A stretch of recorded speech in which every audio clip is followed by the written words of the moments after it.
we're live on Facebook. Hey, everybody. And I'm going to start sharing things. Start sharing, typing. Yeah. As this part of the show is always very interesting, where we just... fine-tune adjustments, sharing the live show, like all of our fans should be doing right now as well. Oh, yeah, I was going to put that up.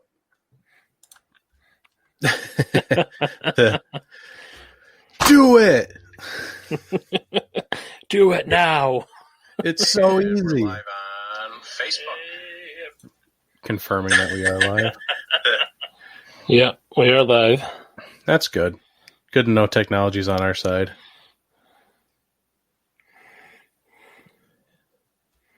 Sharing.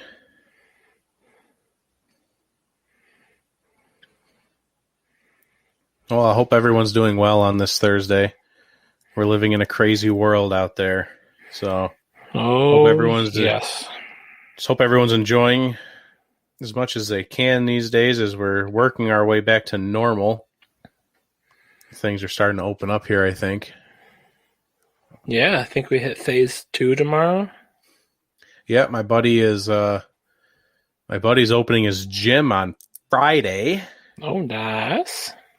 And he posted like the requirements to be open, and it's like a lot. You have to close. You have to close down for like an hour during the day just to clean. Like midway through the day, you can only have so many people there. It's chaos.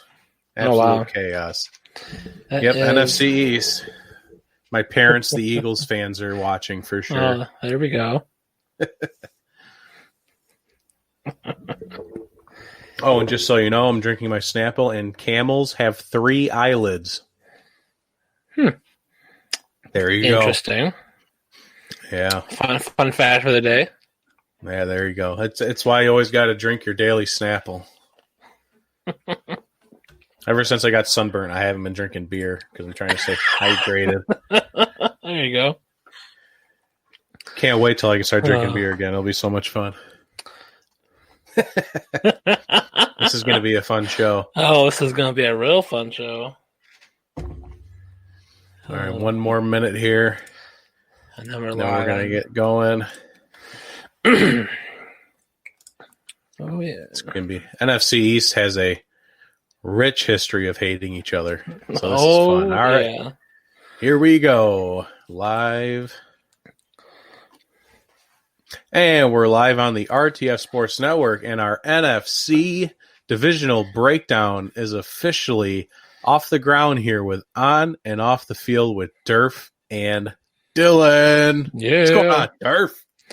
Not too much. Enjoying the Thursday and some crazy weather out there, but everything's going good. How are you, Dylan? It has been crazy weather. It was like really nice this morning. Woke up to the sun, and then it kind of got dark.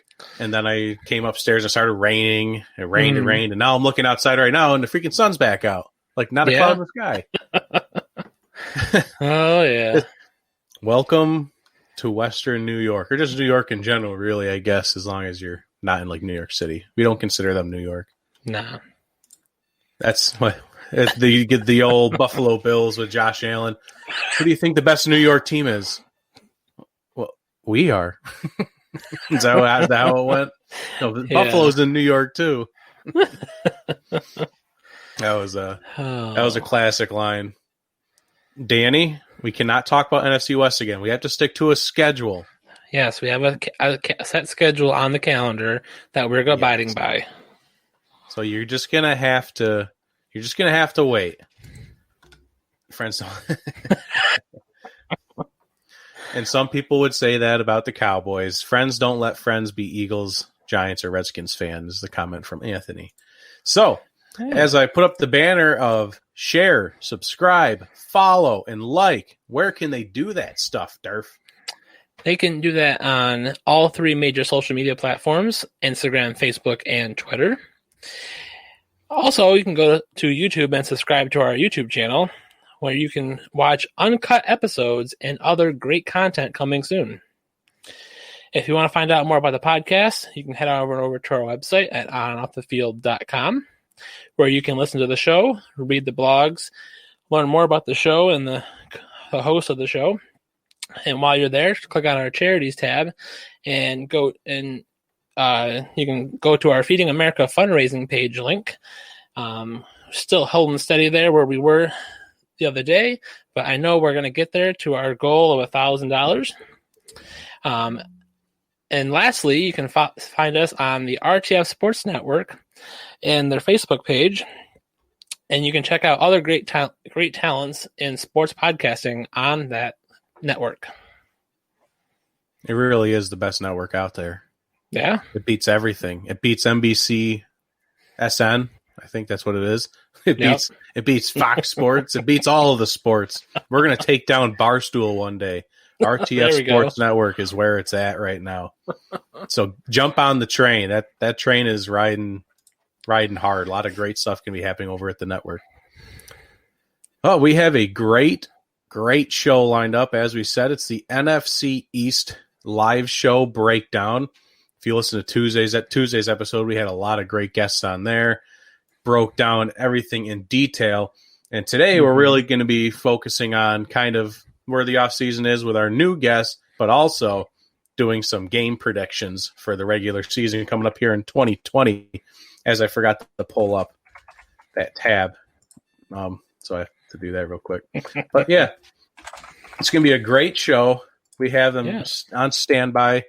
But before we get to that, we have some other fun stuff to get to you. We have some NFL news to break down.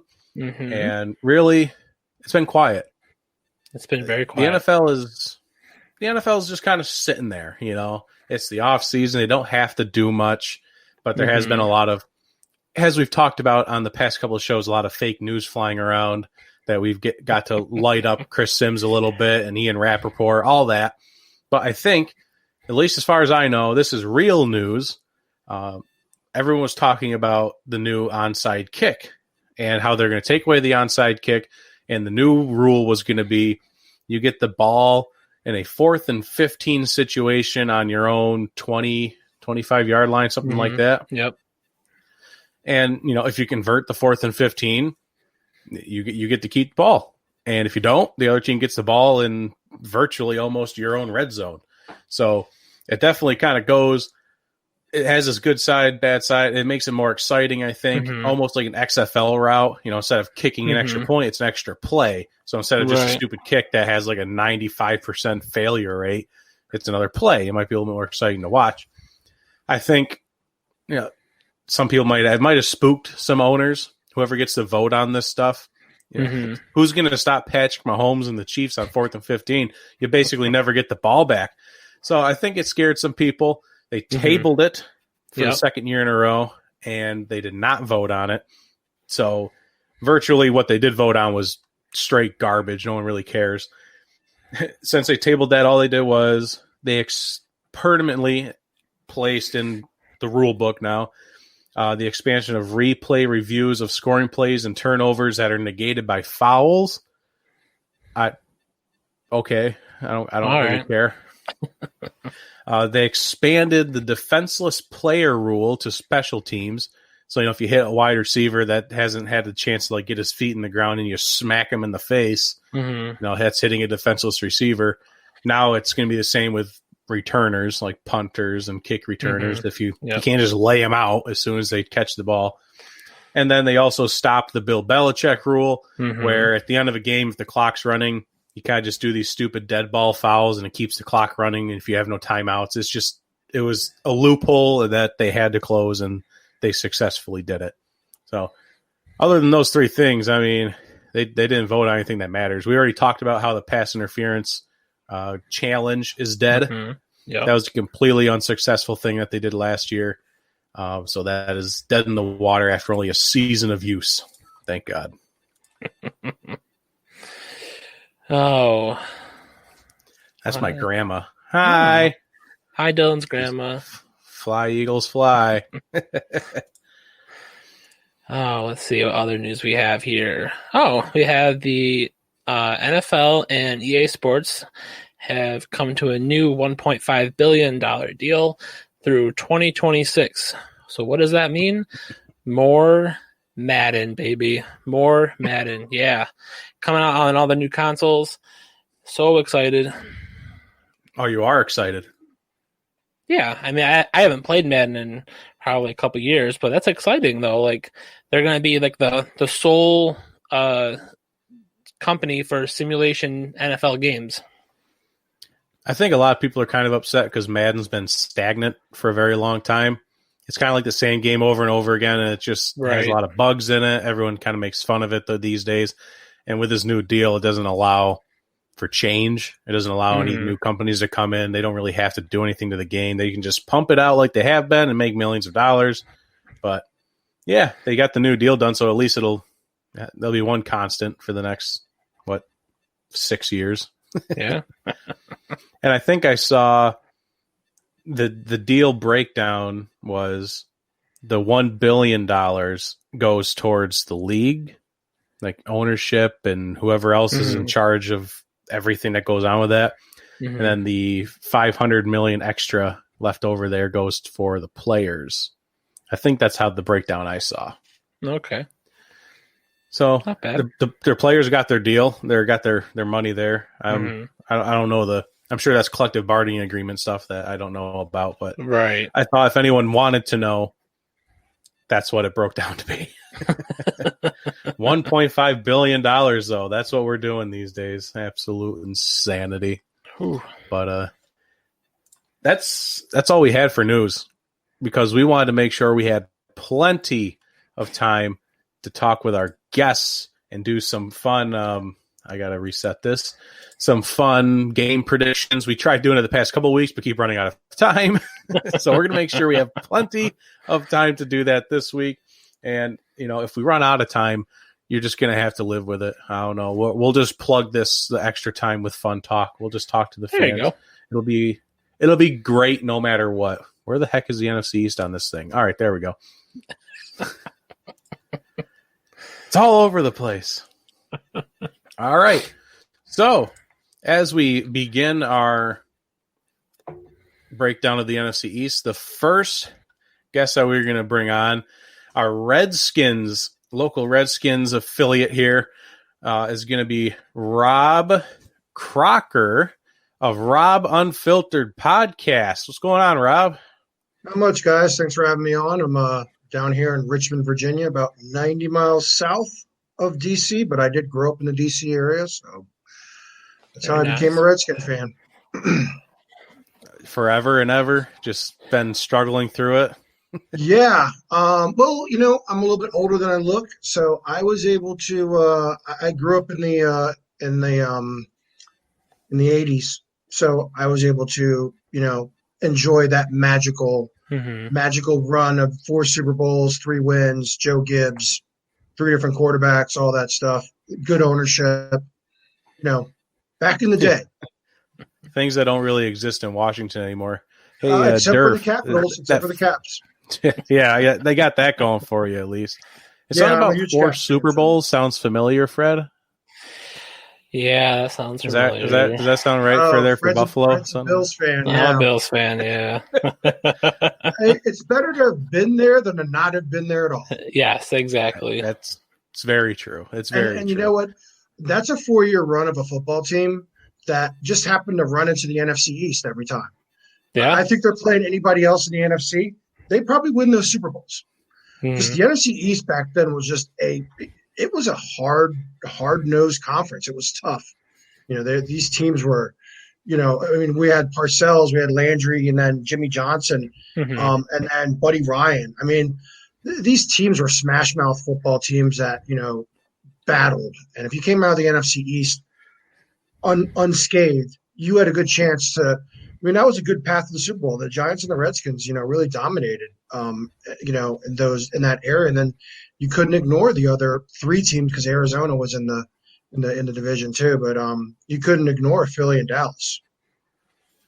Yeah, definitely. I think that's kind of like where the NFC East got its pedigree from, was back then. These days, everyone still respects the NFC East for what teams are in it, although it's a weaker division these days. But nobody forgets what that division put out back in the day.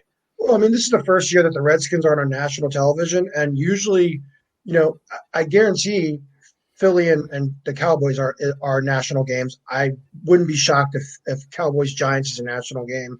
Mm-hmm. They kind of stuffed the NFC East down your throat. It began that pedigree in the 80s, and then, of course, you had the 90s Cowboys and those dominant teams, and then the Giants have, lucked into two, amazing Super Bowl, amazing fourth quarters that Eli just decided to show up for and knock out be basically the only kryptonite to the Patriots. So, yeah, I mean, and then, of course, in the Eagles, a couple of years ago. So I actually used to live in Philadelphia, and I talk about Philly on my show. It was the roughest 2 years of my life. But I will give their fans this much. They're jackasses generally, but they are passionate. 1 minute you can be the hero, and 3 minutes later you drop a ball in the end zone, they're booing you. I mean, dead to them. that fan base is just they love you or they hate you, but they stick by you. Yeah, ride and die Eagles fans though. Yeah. So well, as we jump into 2020, I mean, the Redskins are the Redskins, as we all know. They're definitely a little bit lower on the scale these days. They're in a hard rebuild mode, but the first thing I want to just jump to is everyone wants to hate on Haskins, which seems kind of fair. Had a down beginning of the year, but he showed some bright spots in the fourth quarter of the year, kind of taking selfies with the fans after his first win. He's a kid; it's bound to happen. But from what you saw, at least, do you think Haskins is the future? No, but there's a reason why. He was forced on Jay Gruden. Jay Gruden didn't want him. Mm-hmm. So last season's a wash. He didn't learn a thing. He barely once they simplified the offense when Bill Callahan took over, he kind of, he did. He had some flashes. But that first year, that's a paramount year for a quarterback. You want to have the coach's support. You want to get those reps. Gruden was trying to save his job. And Gruden would have started Colt McCoy had he not been, a little injured. Case Keenum is a nice backup. He's a nice he's a nice guy to have in the room. Not really starting quarterback caliber. And without any OTAs, without possibly an extended training camp, without being able to spend a lot of time with your coaches, don't be surprised. Don't be shocked if Kyle Allen starts the season, because Kyle Allen knows this offense. I have a feeling he's Rivera's guy, mm-hmm. and Scott Turner's guy. And there's no other reason why they wouldn't have brought him in if they, if they were kind of foreseeing this type of issue. I don't think, he's a great story. Haskins is a great story, but I don't think that he has. I mean, can we really name an Ohio State quarterback that's been successful in the NFL? Yeah, that's a tough one. Troy Smith had a couple of years where he was a decent backup, and he could do this and that. But yeah, you don't draft quarterbacks from Ohio State. You just don't. They're just right. An Urban Meyer system, in a system that's stacked with offensive studs. Mm-hmm. I mean, just studs at receiver. It doesn't work out, and that's part of the whole issue with how the Redskins are run, and that starts at the top with Dan Snyder. I used to be a Dan Snyder apologist. About 7 or 8 years ago, I've kind of had enough now. At first, I was like, it's his fucking team. Let him do what he wants. Mm-hmm. He owns the team. But now I've come to realize, I'm like, the fans really own the team. It's the fan team. And now, any team can come into FedEx Field. FedEx Field is 8 more away games for the Redskins. They don't have a fan base anymore, and this is all reflective of Dan Snyder. I actually had put up a GoFundMe to try and raise money to buy the Redskins. It was a joke. Put it on the RobbUnfiltered website, which is RobbUnfiltered.com. Shameless plug. Go for it. All you want. and I also started a change.org page saying, get Roger Goodell to yank the Redskins from Dan Snyder's grimy little hands, because he's not good for the sport. He's not good for the sport in DC. Yeah, he's probably well liked in that billionaires boys club that we have in the NFL owners, and Roger Goodell works for these owners. But I wish that, the league would step in more with these floundering franchises that can't get their shit together. We're talking the Detroits, the Clevelands, the Redskins, sometimes Arizona, sometimes Cincinnati, the organizations that are notoriously cheap, notoriously poorly run, or just are shitty to fans. And in football cities, Cleveland and Cincinnati are great football cities. Detroit has a great pedigree. DC, I grew up going to games at RFK. Man, it was crazy in that place. FedEx is like, even when FedEx is packed and when they first opened it up and there was excitement about it, it's still it's a cavern. It's too big. Mm-hmm. It doesn't have that intimacy. Yeah.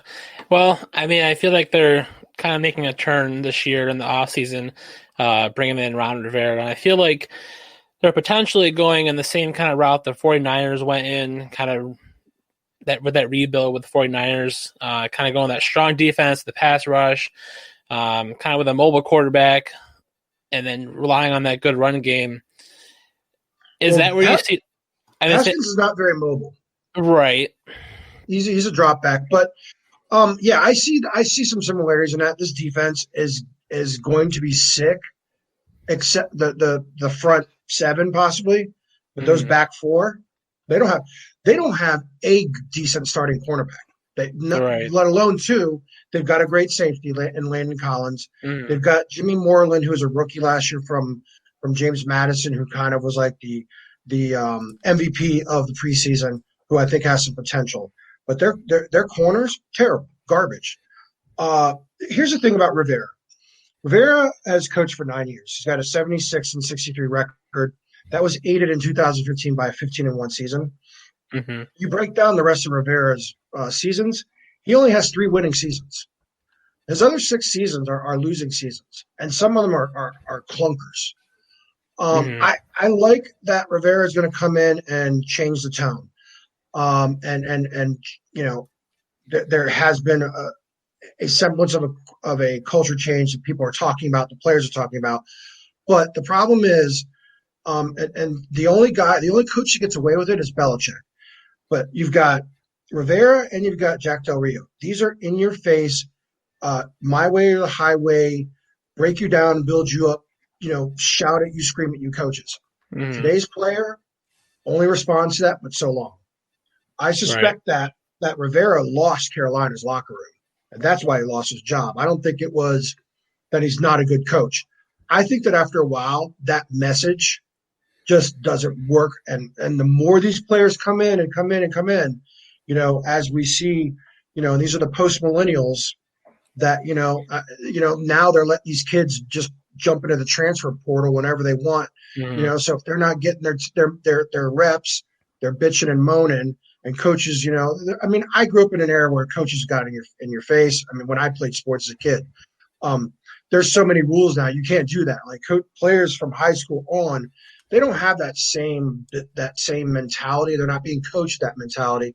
So they come to the pros, and they've got a guy like Belichick telling them that, I don't give a shit that you started every game in college. You're going to play on my special teams, and you're going to earn your position. And Del Rio and Rivera are in that coaching mold. So I see maybe a good 3 years of steady improvement, but Dan Snyder is notorious for, I was shocked that Jay Gruden was his longest tenured coach. Absolutely shocked that went on. I just don't see that this time. I think that he's going to want immediate improvements. And that's the other thing is, the only owner I think that's worse than Snyder in the NFL, or not in the NFL, is the owner of the Knicks. I think they are these 2 worst owners. James Dolan. Dolan, yeah. Dolan is terrible. And that's my only saving grace when I talk about the Redskins. I'm like, well, at least James Dolan doesn't own the team. At least you don't have him. Now, yeah, that's I will say, definitely two bad comparisons there. I will say though that the draft was okay top wise. We obviously Chase Young. I think Shadik Charles is going to be a diamond in the rough. The scouts love Antonio Gandy Golden, the receiver out of Liberty. That's going to be a let me see it. And then we stole Thaddeus Moss in free agency. We were able to sign him. I think the rest of their draft, they picked up in their second pick Antonio Gibson, who was basically what I think is a modern slash. He played receiver and running back in Memphis. And I read his scouting report and it said, jack of all trades, master of none. And, there's a couple other guys they drafted that have some injury issues, and the Redskins have been doing that lately. Like, they drafted Darius Geis a couple years ago out of LSU. First of all, if you play in the SEC or you're Ohio State or Clemson, you've already got 2 years of NFL miles on your body already because of those coaches. Yeah. And so Geis had a little bit of injury history at LSU. We bring in a guy who has injury history. No wonder he's been injured twice in his 2 years. And then we draft a guy last year, Bryce Love from Stanford, who was fucking injured. They were immediately going to just shove him on the IR. And these are mind-numbing, head scratchers to me. They probably could have gotten Bryce Love in free agency. I don't think that he was on anyone's draft board as high as he was for the Redskins for some reason. And, you produce on the field, not in the trainer's room. Right. Oh, definitely. So as we kind of wrap up the Redskins, where do you kind of see their season landing for 2020? Do you have at least some kind of record for them, or kind of just another down year? I'm looking at 5-11, maybe. They might sneak in one or two if they are just if things are clicking, one or two more wins. But I think the only team I think that they'll sweep the Giants. I think they'll beat Detroit. I think they'll beat Cincinnati. And then I think they'll just win a strange one of those games that they absolutely should not win. Someone will maybe like the Rams, because the Rams have to travel to the East Coast. One of those bizarre games. I had them beating the Seahawks actually. Oh, really? No, they've got a rough schedule because they play the Seahawks, they play Pittsburgh, they've got of course Dallas and Philly twice. I think they might be able to beat Carolina too. So that was my 5 solid wins. The 6 is between a couple of teams. I would hope they beat Cleveland, but who knows? I would hope they beat Arizona, but who knows? Those are those games that are like pick 'em games, but I think the other games. You're going to see a lot of, the Redskins don't cover the spread, and they usually get beat by the spread, and you can generally take the over on their games. That's for all the degenerate gamblers out there. which I'm sure we have a few, and I'm trying to become one. Maybe not a degenerate, but hey, I like gambling though. In the era of COVID, that might be our only jobs now. Yeah, ain't that the truth? Well, Rob, I appreciate you coming on the show and giving us some insight on the Redskins there. And hopefully, if we have any more Redskins news, we'll surely have you back, no doubt. Great, man. I really appreciate you having me on. Please check out Robb Unfiltered. I'm on Spotify, iTunes, RobbUnfiltered.com. Shows are on there. Got YouTube page as well. So please check it out. And I will definitely be checking you guys out now that I know about y'all. Sounds good. Right, well, thank you very much, and have yourself a good season. Yeah. Good luck to you guys. All righty. That was Rob for Robb Unfiltered. A lot of great insight into a lot of depth there with the Redskins. This is why we do this. This is why the fans come on. This is why, because we could never go into depth like that for these teams. So this is why they're here, and we really appreciate it. As we roll into the next one, we have our Cowboys segment coming up. Oh, no. We have Todd Knight of that was bad timing. Todd Knight of the Sports at Night podcast. He's even got the polo on. He's looking professional with the brick wall behind him. How you doing, Todd? I'm doing good, man. Thank you for having me on the show, first of all. And yeah, I had to make sure to be decked out for my Cowboys and everything. And also kind of was reading through the comments and everything. Christopher Sears, thank you for being a Cowboys supporter. And we have a couple of them. Yeah, I definitely noticed that. And as far as Robb is concerned, definitely enjoyed his segment with the Redskins. I would say HTTR, but I wouldn't mean it. But, held to the Redskins and all that. He's welcome to have Jerry Jones if he wants. I mean, I'll gladly give him over. But yeah, let's see. Dallas Cowboys. Biggest thing, obviously, on everybody's mind right now is Dak Prescott and his contract situation. There's no secret there. I mean, he played on a prove it, kind of basis last year. Did an excellent job under Kellen Moore. And for the first 3 games of the season, looked like they were going to go to the Super Bowl, honestly. And then that's where everyone's heads were at. Yeah, exactly. I mean, mine included. I was just like, man, this is looking like 92 all over again. I was getting pretty excited. But in just in watching how I was going, you started to see the wheels fall off, after that Saints game. And then, with the following week, whenever they lost to the Jets, the winless Jets at the time in New York, that was absolutely just gut wrenching. I did not enjoy going to work the next day after that. But, I can't, it's almost remember like in my head, everyone kept screaming like, Cowboys are 3-0, Cowboys are 3-0. And then, like you said, everyone was saying, don't get your hopes too high here. We can see it happening. And and it happened. And it happened hard. Mm-hmm. And you did bring up Dak, which is, our first main question is, at the end of the day, he's either going to sign the long-term deal come July 15th or not. I mean, do you see him signing it? And do you see Dak as the long-term quarterback for the Cowboys? Or do you see them going somewhere else? I think it's going to be the long-term answer for him. That doesn't necessarily mean I'm in favor of that. But, at least from a financial standpoint. Because, I mean, to me, Dak Prescott is a $25 to $30 million a year quarterback. That's what I would look at him as being. Mm-hmm. For him to sit there and ask for $40 million a year is it's asinine.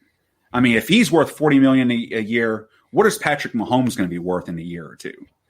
The whole cap space. Yeah. I mean, that's kind of got to be the barometer on that. I mean, the whole resetting the market and all that. Mm-hmm. That's kind of what I worry about in that situation. I love the fact that they went out and got Andy Dalton as an insurance policy. Because I mean, if everything hits the fan, then at least we've got somebody like Dalton who can go in there and play well with the kind of playmakers that we've got, with Cooper and Zeke in the backfield, Gallup, who just absolutely love the guy. I think the biggest thing that a lot of people are looking at, are not really looking at right now, is the retirement of Travis Frederick. Yep. The fact that he came back last year and he showed signs that he was going to be able to do pretty well, but he just was not able to get back to that all-pro level that he was at prior to getting sick. I think Looney is a good player in replacement of him, but there's only so many Fredericks, that you're going to have in the league. Yeah. When you're talking about the quarterback of your offensive line. But you lost Travis Frederick and the Cam Fleming was another offensive lineman they lost, but they did bring in Mike McCarthy this offseason. Right. It seems like I feel like that's a weird fit for the Cowboys with Mike McCarthy. But how do you feel as like a Cowboys organization? Like, is there faith in Mike to kind of get it all figured out and be ready for the season coming up, or do you think you're just going to like? I guess I would want to say, do you think they're going to be able to just kind of plug and play from where they were last year, or do you think we're kind of taking a step back with Mike McCarthy coming in? I don't know if they're going to take a step back, but I mean, with this whole virtual training camp and everything that's going on right now, I mean, it's anybody's guess at this point. But I will say this though: Mike McCarthy is definitely an upgrade over Jason Garrett. I mean, I think anybody, who knows anything about football would say that. Yeah. I mean, just thinking about, the history, with Dallas and everything, you go through 3 straight 8-8 seasons from 2011 to 2013. And then after that, it's just a seesaw projection thereafter. 12-4, 4-12, 3-13, or 13-3, 9-7, 10-6, 8-8. I mean, right. Dallas has been so inconsistently consistent that you have to pretty well say this is a franchise that after last year, they're going to take another step up again. That's just, if you're going by the pattern, that's what you would have to say. Yeah. And I, as a Cowboys fan, you get sick of this whole situation where it's 3rd and 7, you get 6 yards, you run off the field, and you clap. Enough. You didn't pick up the first. Get your ass back over here. We need to get things straightened out quick. Right. But yeah, what I'm thinking, Jason Garrett, Mike McCarthy is a step up from Jason Garrett, but he's kind of in the middle, somewhere between what Tuna and Jimmy Johnson would be. And as far as, Jason Garrett, Mike McCarthy, Tuna, and JJ, you know what I mean? I feel like he's kind of a B plus kind of head coach. I mean, we're going to see, he obviously did a fantastic job with Aaron Rodgers over there in Green Bay, but not everybody can get along with Aaron Rodgers. Right.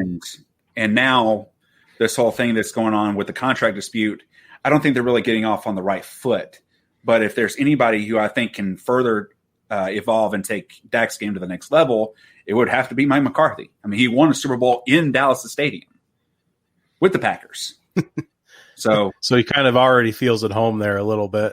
I guess so. So if you take Mike McCarthy out of the equation for, kind of like your breakout person on the Cowboys, let's say he coaches very well, we'll take him out of the equation here. Do you have a favorite rookie or maybe like a favorite player this year that you just feel like no one's looking at this guy?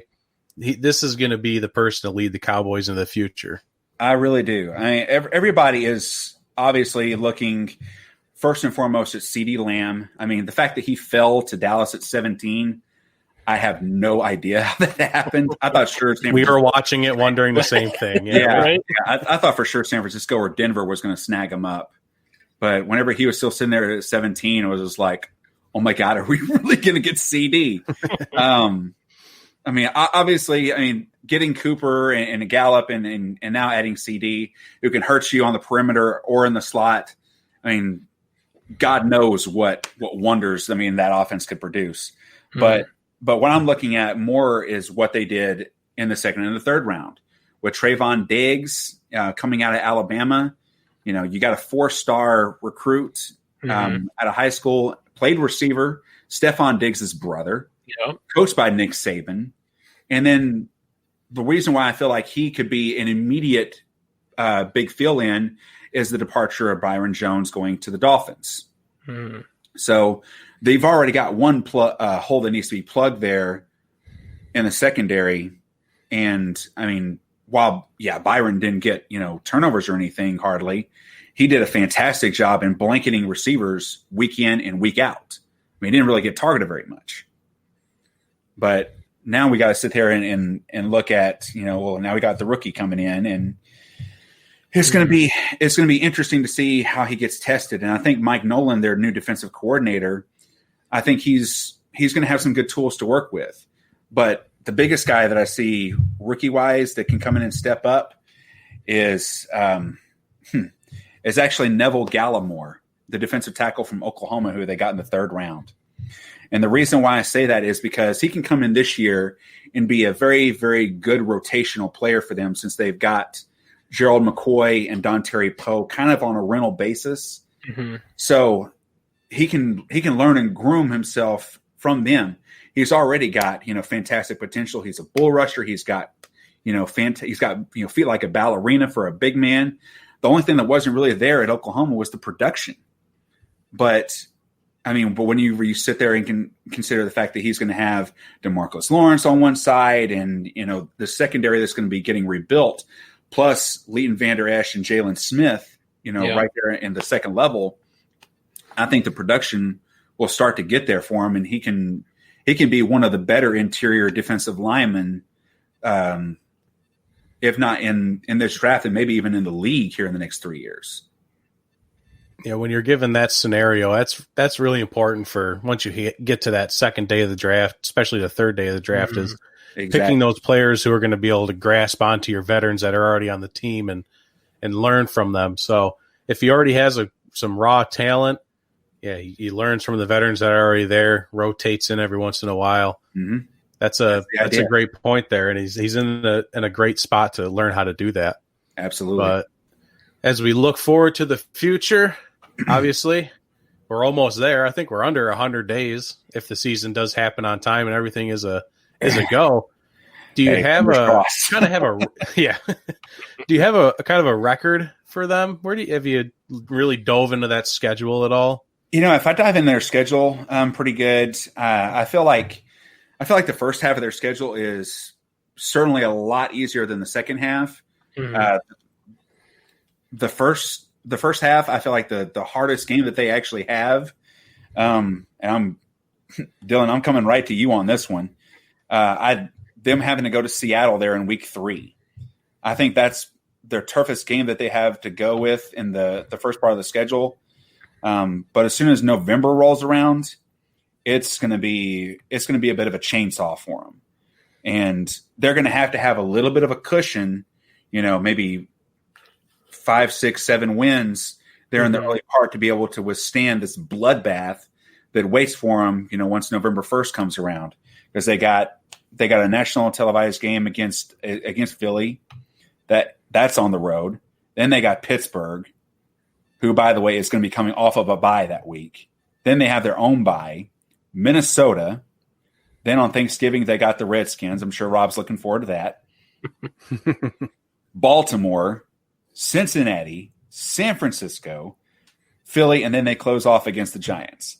So, I mean, just going off of the kind of numbers that I was talking about earlier today, I feel like they should.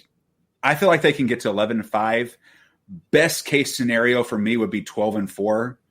Mm-hmm.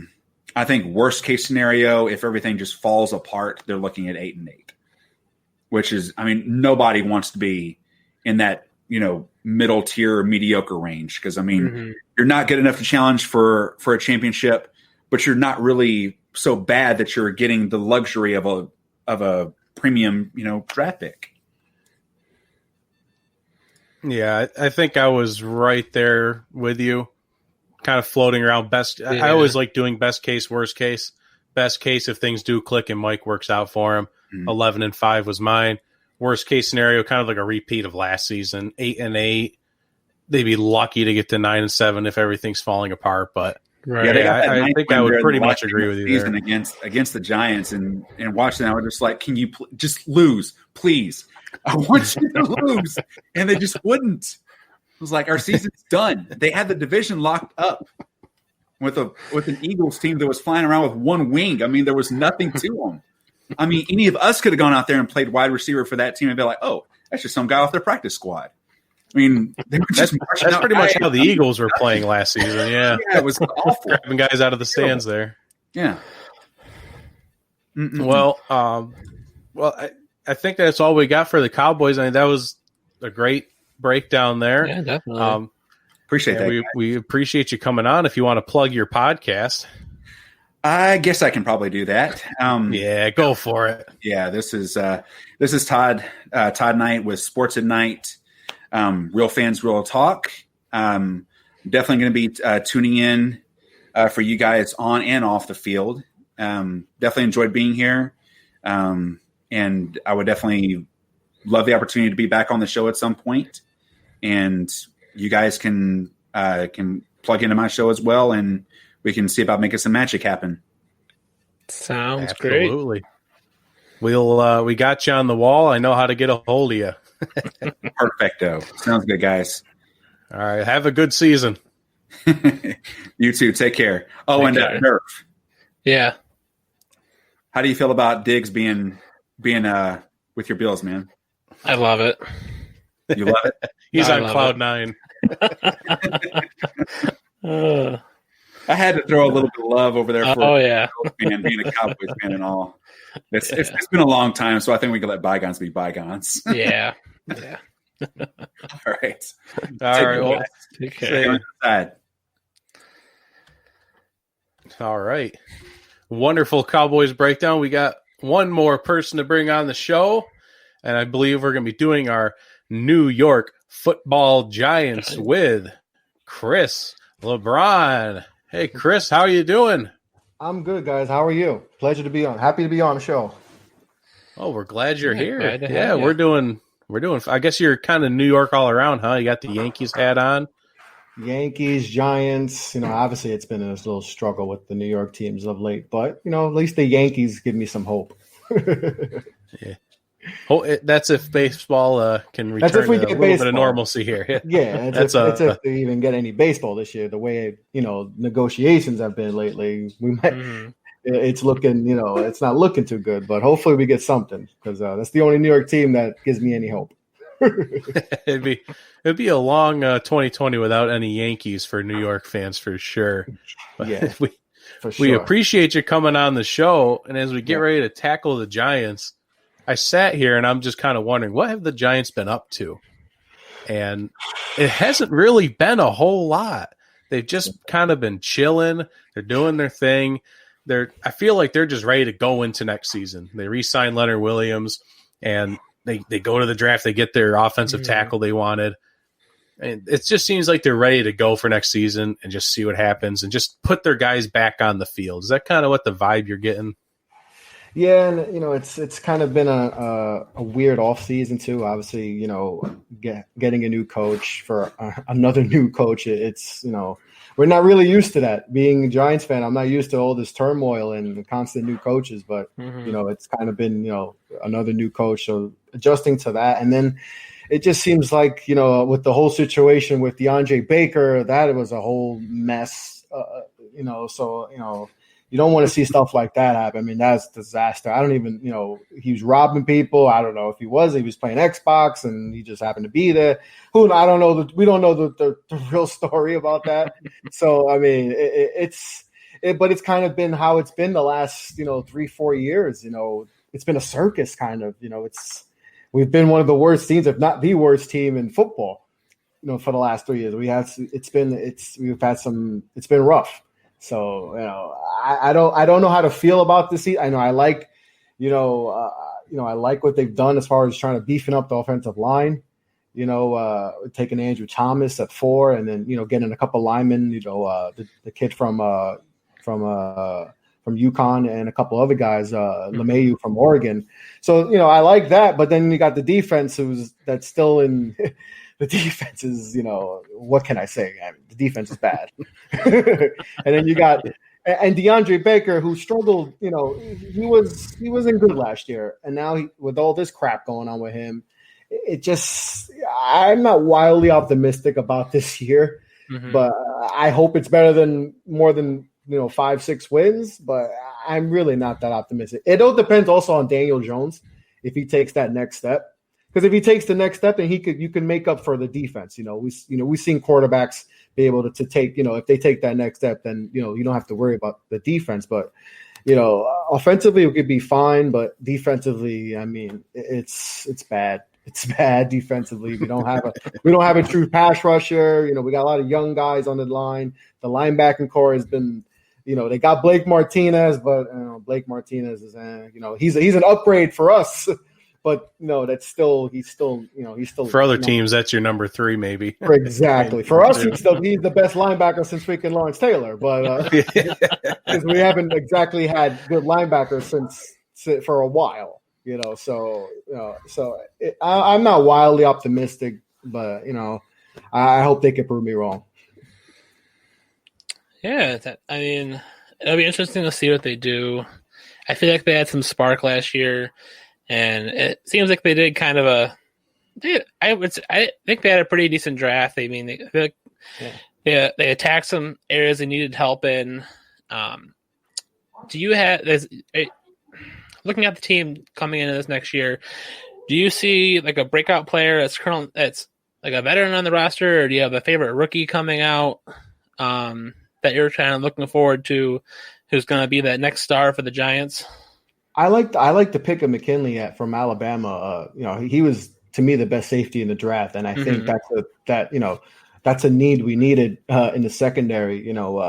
Especially with the inconsistency. I mean, we have like 87 corners on the roster, and none of them are above average. I know we got I can't remember his name, but we got the guy from Carolina to bring Bradbury there. Bradbury, yeah. We got Bradbury, and so I mean he's solid. So that's definitely going to be good. But I like the McKinney pick. I think he's just a good all around safety. And I think that's definitely someone I'm looking forward to. Andrew Thomas too. Nate Solder is not a good left tackle. He is not a good left tackle. He's shown that he is not good. So hopefully he could replace Nate. I know they probably start off with Andrew at the right side, and for some reason they'll keep Nate on the left side. But hopefully, I'm really intriguing to see how Andrew comes in, because he's an astounding run blocker, and not that he's not a good pass protector. He's good, but that's something he needs to work on. But the run blocking to open up holes for Saquon, because if it feels like with Saquon, it's hit or miss. It's either he's gonna get a 60-yard play, or he's gonna get a negative for a no gain or negative. It seems like, especially with this line, you're not gonna get all his play. I mean, we saw in his rookie year, that first game against the Jacksonville, he was getting stifled, and he takes that play 60+ yards, and that was all him. Right. But we can't rely on that, game in and game out, because you just can't expect that, So we got to be able to give him more holes so he can get more yardage and that. So I'm looking forward to see how the line gets fixed, and as and seeing if one of these pass rushers, Carter or Ximenez from that we drafted last year, see if one of those guys finally takes that next step, and see, because if you don't have a pass rush, it's going to be tough, and we have not had season. It's crazy because the Super Bowl runs, we thrived off pass rush and being able to rush just four guys with JPP, Michael Strahan, Justin Tuck, Osi Umenyiora, all these guys we had for those runs, and it hasn't been there. We tried with Olivier Vernon, and he's the best at almost sacking the quarterback in the league. So he's the master of almost. Do they record that stat? Do they have a stat line that says almost? It's like he has like the most quarterback hits, but then he'll have like 6 sacks. It's like what? You have no force. It's like, come on, bro. Like, how do you have all these QB pressures, but it's like you just can't sack the quarterback and cause a turnover, change the game. And so that didn't really work. It worked out year one, but it obviously long term we traded him. So. It's I'm looking like I said, the McKinley I'm looking forward to, Thomas, those are some of the guys and that I'm looking forward to. Yeah, I think McKinney was a steal personally. Second round. I know it was early second round, but still, right, for him to get. I know there's a lot of offensive talent, a lot of linemen and wide receiver, a lot of good talent in the first round, so I could see why he would drop. But yeah, I think that's a great pickup for the Giants. Yeah, I guess you kind of already hit on it for next season. You said maybe that 5-6 win range. Is that kind of where your head's at then? You're feeling 5-6 wins, or what's your best case, worst case scenario there? Best case scenario, 8 wins. I think they can somehow get 8 wins because you know how the NFC is. It's kind of been like that. It's kind of, if you get to that 9-10 win plateau, you could get in, and it's always a dogfight in that division with all the rivalries and stuff. And so it wouldn't surprise me if they go on and sneak into a playoff spot, but it also wouldn't surprise me if they go 4-12 and they got a top 3 pick next year. So it ranges from 4 wins to 8-9 wins. This team is especially with obviously not having an off season and seeing mini camps, rookie camp, and training camp right now. not be able to see these guys work and seeing, especially with Daniel Jones, like I said, he's the biggest factor. If he takes that next step, then I could see them. Hell, they could win the division for all I know. Especially in this division, you never know. But like I said, I can also see him regressing, and then we're 4 wins, and then we're on the clock. And right. which would be even more interesting because the quarterbacks come out next year. So this team. They're giving me too much, anxiety. I don't know. 4 wins, 8 wins, 9 wins. I don't know. This team is it's so hard to really decipher how many wins this team's going to get because they're like I said, defense is just it's all over the place. So many young guys playing, and as we've seen, it didn't work last year. The defense was terrible, last in league, and I think we're last in sacks. We've been last in sacks for a while, last few years, but like I said, I don't know. This team's just so hard to really pick, how many wins they're going to get. Yeah, well, at least it'll be an exciting season. Now don't know where they might land, so hey, maybe at least cling on to that small bit of hope that you might have there for the Giants next season. But we appreciate you coming on, and we appreciate your Giants insight. Yeah, definitely. Thank you for having me on, guys. Yeah, if we ever need more Giants info, we know who to come to. Absolutely. Yeah, I appreciate you guys. You guys are doing a good job. Hey, thank you. All right, have a good season. Take care, guys. See ya. All right. Nice. And as we're kind of wrapping up the show here, almost out of time, we can tackle the Eagles, which I know my parents are they're just waiting for it. They're sitting there like, why isn't my kid talking about the freaking Eagles? That's the only reason I'm here. But we kind of talked about it on Tuesday. They've created this track team, and this is it kind of feels like your poor man's Kansas City Chiefs. They picked up Rager in the draft, which everyone was just like, why would you pick him? But if you're looking for a speedster, that's who you want. They got Deshaun Jackson, but he's a little old, injury prone. Then you brought in Marquise Goodwin. Yeah, it's just a fast team. And they have a decent backfield with running backs, kind of some unsung heroes, names that you're not familiar with maybe, that made names for themselves last year. And then obviously Carson Wentz is not that bad. And then they go ahead and draft Jalen Hurts. Like, why not? Like, let's just bring in a very mobile guy.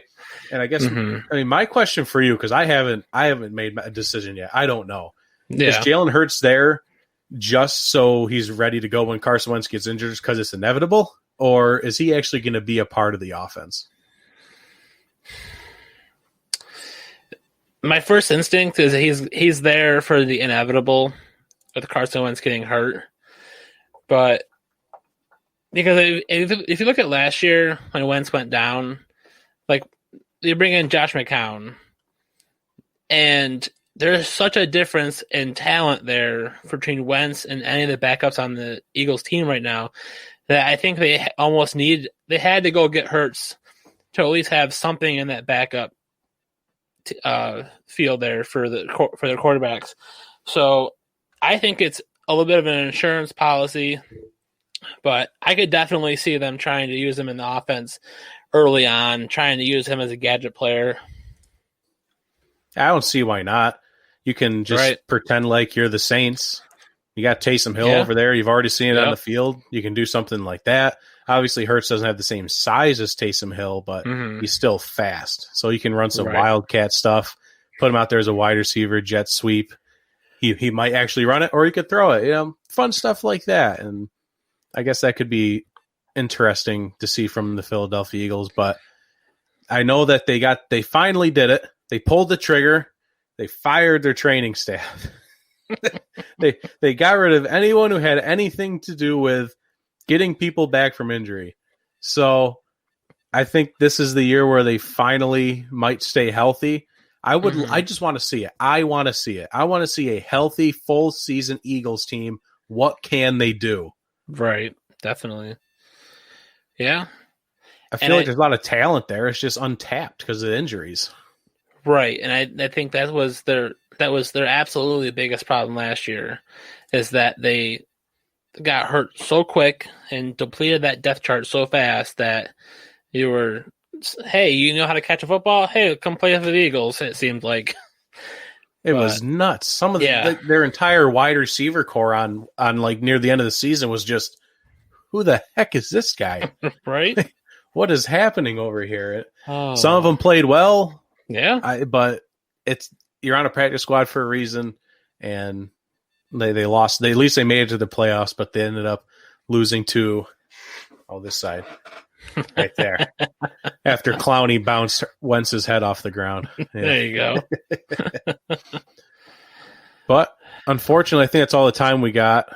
But the prediction here is Wentz is going to be all season. Let's make sure Carson Wentz. I want to see it. I'm on board. I want to make sure, and I want to see the Eagles go 16 games and into the playoffs with a healthy Carson Wentz. I think that team would be very, very good if he can stay healthy. So, as we wrap up the show, make sure you still share, you still subscribe, you still like, you still follow, you do all the things we always talk about, and so you're always aware of when we go live and when the Tuesday episodes come out.